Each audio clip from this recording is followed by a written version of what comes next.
As you are listening to me now, there are some of you that God told you that he will give you influence so that everybody in power will hear the gospel. But when you went, you were talking on the contract. You never told them about Jesus. There are some of you listening to me here. God told you that every territory that you have influenced, you will build a church there so that my name can be praised and people can be discipled. You have not done one. When you were poor, you cried and told God, if you bless me, I will do it. Now money has come, you have forgotten. Suddenly you have projects. There are some of you listening to me here. God told you that you will sponsor crusades to different territories so that this gospel can be preached. But you have not done one. Some of you are seated here. God told you that when he empowers you, you are going to build 20 orphanages in 20 cities so that children that have no parents will have a place to stay. Now money has come. You are on a multi-billion-dollar business. You are doing a contract. You are doing a project. If you don't prosper in the works of God, you are not fruitful. This is an apostolic center, so we can say it the way it is. I'm not asking anybody to give after the service. But as I talk to you now, go back to where God spoke to you. And the assignment he placed on your heart, you must grow in it. That's what will determine who you are. You will be in the world to come. He said, be fruitful in the works of God. We were created unto good works. Number 3 aspect of fruitfulness is fruitfulness in soul winning and discipleship. It's not an assignment for evangelists. The work of the kingdom is a bit different from this, because those ones are peculiar to individuals. God can give us different assignments in the kingdom. But soul winning and discipleship is a collective kingdom assignment for everyone. The Bible said, to wit God was in Christ. 2 Corinthians 5 verse 19. Reconciling the world to himself, not imputing their trespasses unto them, but he had committed to them the word of reconciliation. So every one of us who is reconciled to God is reconciled to God so that we can reconcile others. Jesus was speaking to his disciples in John 20:21. He said, as the Father have sent me, he says, so also send I you. So the same way he came to seek and to save the lost, so also he has commissioned us to go to seek and to save the lost. As much as is within your powers, never be barren in the area of soul winning. Make sure. See, it's so pathetic, the kind of Christians that are being raised in our world today. Some of you who are familiar with everybody, there's nobody here who is less than 10. Well, the children are here. But if you are wise, mature, and sensible 10 years ago, you know that as you walk through the market, even in your neighborhood, you will find at least one person come to you and tell you, are you born again? Does it not surprise you that in the last 2 months, 3 months, you have been moving around Abuja, nobody has approached you to ask you if you are born again? How many of you have been approached in the last 2 months?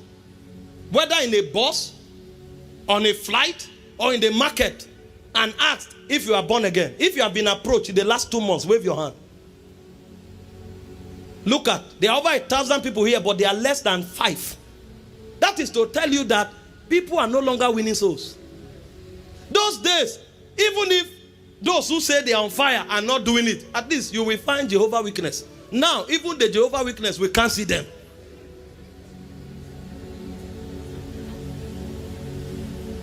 I know the world is evolving, but the patterns of the kingdom will never change.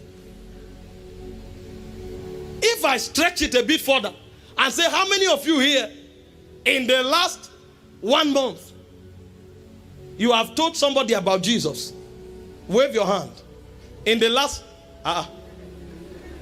if all of you are winning souls, where are they? Okay, in the last 1 week, if you have told somebody about Jesus, wave. Where are they? So you gave birth and left them in the hospital to die. Well, the point is, every one of us must be actively participating in soul winning. This is why we are here. And so the third way to be fruitful is to be fruitful in soul winning. See the way Jesus puts it. In John chapter 15, verse 4 to 5. Abide in me and I in you. As a branch cannot bear fruit of itself, except it abide in the vine, so no more can ye except you abide in me. Next verse. I am the vine, you are the branches. He that abideth in me and I in him, the same bringeth forth what? Much fruit. Without me, you can do nothing. So if you are in Christ, if you are growing in Christ, Christ expects you to be fruitful in that you are producing spiritual children by winning souls constantly. Going to all the world. Disciple all nations. Matthew 28 verse 18 to 20. Go into all the world. All power in heaven and on earth has been given to me. Go into all the world. Disciple all nations. Teach them all that you have learned from me. And lo, I'm with you always. How many of us went to the nations and we remembered to win souls and to disciple men? It is not for evangelists, apostles, and prophets. It is for everyone who is born of God. He said he made us ministers of reconciliation. In Ephesians 4:11, he said to some he gave to be apostles. To some he gave to be prophets. To some he gave to be evangelists. To some he gave to be pastors and teachers, for the equipping of the saints for the work of the ministry. So it's the saints that do the work. If you are waiting for an evangelist to do crusade in Lokogoma so that Lokogoma can be taken for Jesus, it means you don't know where you are. It is our responsibility collectively to go out there and win souls, and that our souls should abide in the kingdom. You are not fruitful in soul winning, then you are not fruitful as far as God is concerned.